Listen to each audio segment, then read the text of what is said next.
Alright, finally, Log 101 ROUGIES Club recap. Think about you like every day. So far, I have fully reviewed generations 1, 2, and 3 in K-pop. In this genre, it seems like the music and the visual experience work hand in hand to create such entertaining art. So I thought I would bring together a list of my top 10 finds for us to enjoy together. Digging into the first few generations, it's safe to say that we can't avoid a few controversies, but we're here for the music. My general doesn't pay me enough to dive into the drama anyway. First on the list, To Anyone. Even back in the early 2000s, this group was and still is the future. Outfits in K-pop have always been experimental, but the entire vibe of 2NE1 really stood out to me as works of art. They really created a new wave for girl groups being more tough and cool. But I don't know if any group has really come close to their star power since they came on the scene.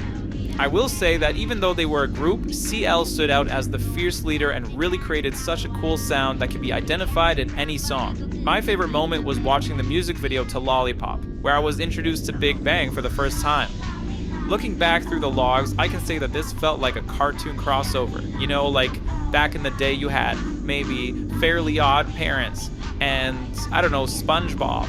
I don't know if that actually happened, but still, it was a cool moment, and this felt like a cool moment. Next on the list, Big Bang, Haru Haru. I could only imagine watching this music video for the first time when it was newly released. I probably would have cried the whole way through.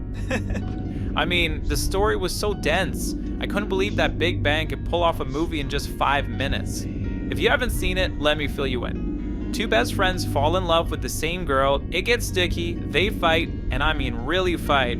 The friends break up, the girls fall in love with one of the friends, but then gets cancer. The ex-best friends run into each other at the hospital to say their final goodbyes and rekindle the friendship since their shared memories are all they have left of her.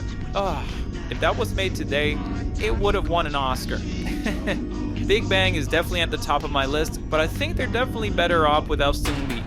Number 3 on the list, Seo Taiji&Boys, Come Back Home. Hip-hop culture has had a huge impact on the world since its genesis, and maybe it rubbed off a little too much at the start of K-pop. It surprised me to say the least to see the fake dreads and fake tan skin on stage, but I also have to acknowledge that it's groups like Seo Taiji&Boys who brought the Western sound to a brand new market. It was a rough start for hip-hop representation in Korea, but through the years we get to see a lot more producers, songwriters, and choreographers who are cut from the cloth of hip-hop and can better maintain the truth in that amazing genre while making new ground, mixing in with a new culture. Number 4, Wonder Girls, Tell Me. This girl group was actually the first group in my review logs, and they really set a nice tone for my reviews. I loved how positive and colorful the visuals were. When people hear that I love songs and music videos that tell stories, I think they assume I only enjoy tragedies. But I had so much fun watching the Wonder Girls save the day with their superpowers.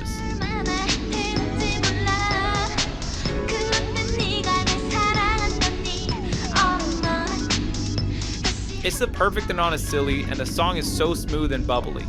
It was an awesome experience. It's really crazy to think they toured America with the Jonas Brothers, but through these reviews, I have found that South Korea's mission has been to share their culture to Western society, calling the movement Hallyu. And I think Wonder Girls were a big piece in how they got the ball rolling. Number 5 on the list, Brown Eyed Girls, Abracadabra. I'm not gonna lie, I'm a little embarrassed to put this on my list, but I have to be honest with these reviews. I have to admit, I developed a little crush for Brown Eyed Girls after watching their saucy music video. The craziest thing to me though was seeing how newer generations would pay homage to older iconic songs, and the connection between Brown Eyed Girls and Gen 3 was solidified with Psy's Gentleman. I didn't know that I could feel so much nostalgia after only 100 logs, but here we are, I guess. Number 6, Super Junior. I have never seen so many performers share a stage. It was almost like I was watching an army fleet break out some slick moves. This was definitely a first for me, and what went through my head the most were the logistics behind managing and producing a group like this. I mean, think about the costume designers, the rehearsal spaces, the room and board. I'm sure the entire team behind Super Junior was working overtime to make their brand a reality. But I think it was definitely worth it. It's clear to see that Korea focuses on communities and groups over individuality. I think it's what makes K-pop unique from Western music. If the West were to create a 10-person group, I think the first gripe that the public would have is that it's too hard to remember the names of all 10 members. But it doesn't really matter if you treat groups as a unit. Sure, you'll have your biases and all that, but I think for the most part, people accept Super Junior as the unit, as the group, and it just makes them so much more powerful in that way. Number 7, N.Flying, Moonshot. South Korea has created some really interesting sounds through adapting and blending Western music into their culture, building something entirely new. And N.Flying stood out to me, especially with this song Moonshot. Their reference to Le Voyage dans la Lune through the set design and how they referenced the original moon in that film was so cool. What made this experience even more cohesive was that it felt like the music paired perfectly with the inspired visuals. If you want to change, be not afraid. Number 8 on the list, ASTRO 1. I'm always a fan of songs that bring togetherness and bridges the gap, and ASTRO's 1 really stood out to me for that feeling of triumph after a long battle. From the rest of my list, I feel like I enjoyed this song and music video for a simpler reason, but it doesn't change how it impacted me.